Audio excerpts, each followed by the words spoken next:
Hey everyone, it's Lulasai. I am here with a review for Halloween, the original from 1978, directed by John Carpenter. I was making the thumbnail for this one, and I don't like the way the year looks in the artworks that I'm using. So we're just gonna put it in the title, and we'll assume you can tell which version of the movie it is based off of the artwork, right? So, but yeah, this is the original, and we have Jamie Lee Curtis making her debut. Yeah, it's iconic, man. It's a really, really basically the perfect slasher film. It is flawed, okay, so let me rephrase that. It is, I think it deserves the top rating, but it is definitely a little rough around the edges as far as logistics go, and a few quirky, weird choices. But overall, this is basically as good as you get. This is exactly what you want. All the elements are what they need to be. So the plot is that back in 1963, 6-year-old Michael Myers murdered his sister and gets institutionalized.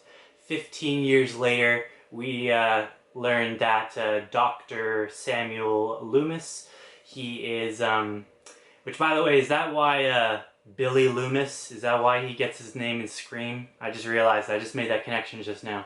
Maybe it's just a coincidence, but probably not. Knowing Scream, probably not.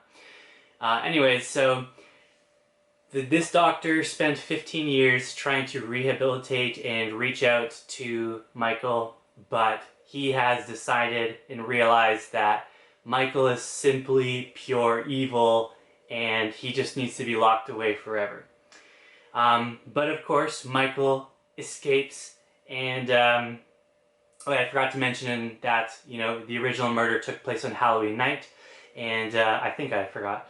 And he escapes the night before Halloween, actually, or the day before Halloween. So he has a little bit of prep time, and yeah, and Michael's plan, not that we're told his plan, but we can safely assume that he is going to go on a killing spree throughout Haddonfield.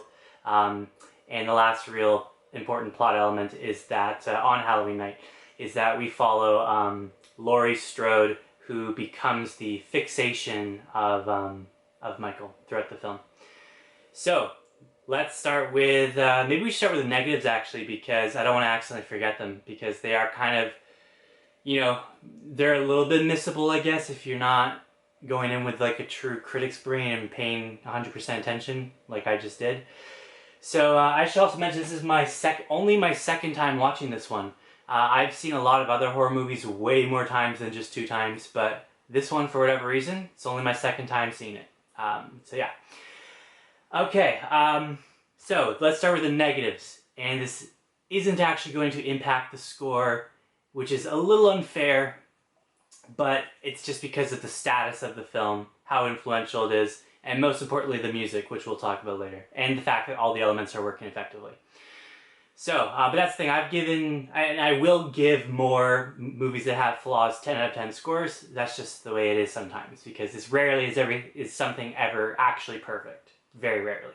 Especially movies that are, a couple hours long most of the time. Okay, negatives. Number 1.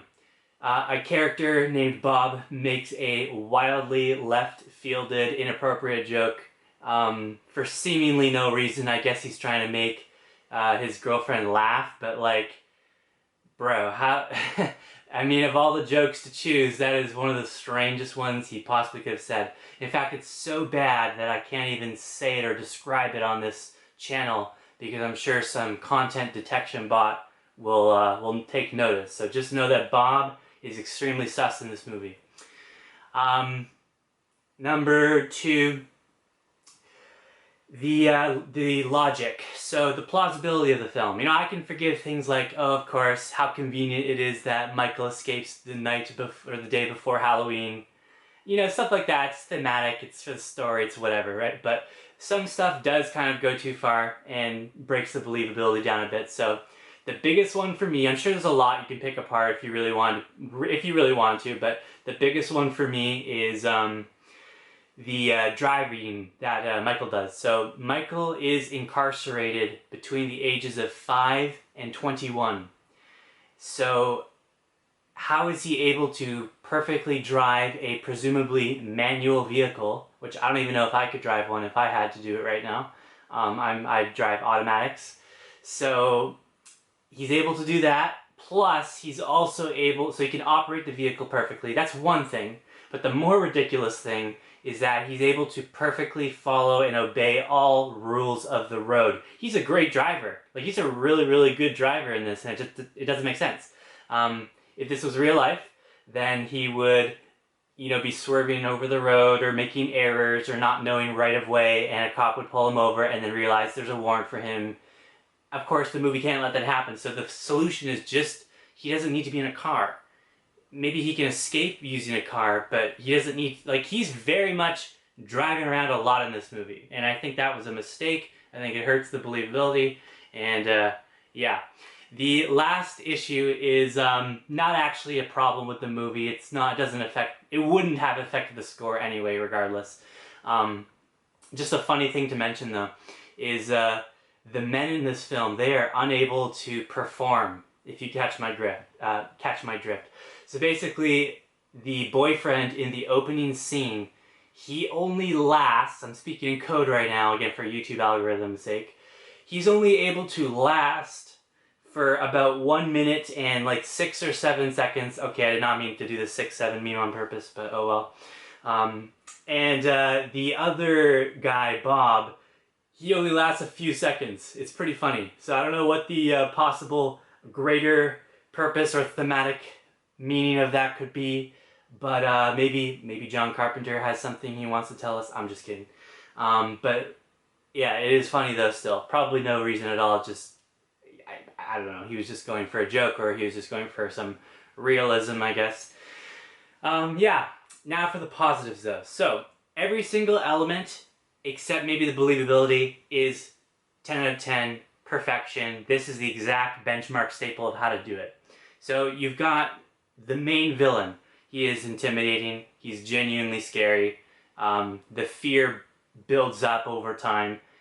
There's a great amount of intrigue with him because, you even get to learn some small things about him, like you see his face at the beginning, and I don't want to spoil more stuff, but there is more to him than first seems, but the film is not knocking you over the head with it. It's keeping in the background, keeping the mystery alive, and I like that.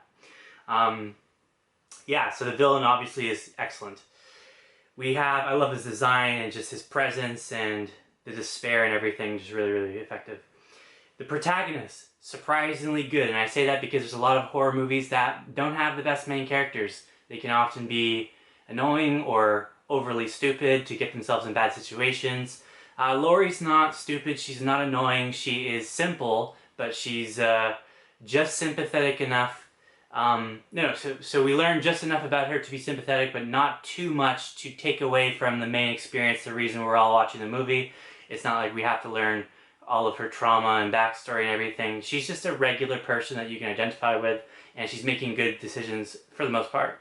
And yeah, so Laurie, she's not exactly a huge standout, but she stood out to me simply because she wasn't actively bad like a lot of other horror movie final girls often can be. So shout out to Laurie.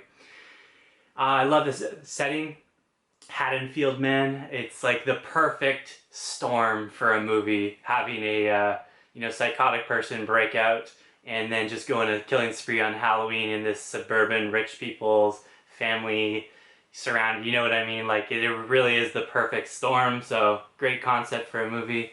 And the music, so this is my favorite thing about this movie, and not just the iconic main theme, but I mean every single sound beat, like the prelude to the theme song, the moments of where there's quiet before the storm, right? Those moments of quiet are when the best beats and notes are playing, in my opinion. So love the songs. It's always perfect. If this is not a movie that's using popular songs to try and get the audience to clap along or something, this is a very structured experience where the music is basically everything, and it's so important that it's never misused, and it's always appropriate for each scene, and it just plays out with the character's movement basically. So yeah, really, really good. The actual horror stuff is scary at times, especially at the very end when you finally get the whole reveals of, you know, everything that happens. So it's like a domino effect. It just like gets worse and worse and worse. And yeah, genuinely, I mean, it's pretty hard to scare me nowadays, but this one is a movie where I'm on guard when watching this one. So that's a good thing. Yeah, just the movie's amazing. It's iconic. And even though it's very slow, it is perfectly paced at the same time. Like, this is the type of movie that is such a true slow burn, but I just enjoy every second of it that I don't mind. So thank you so much for watching this review. Halloween 1978 gets a 10 out of 10. And maybe you could argue it deserves more like a 9, but again, for me, it's just too legendary. I'm going to have to go with that full marks, and I think it deserves it.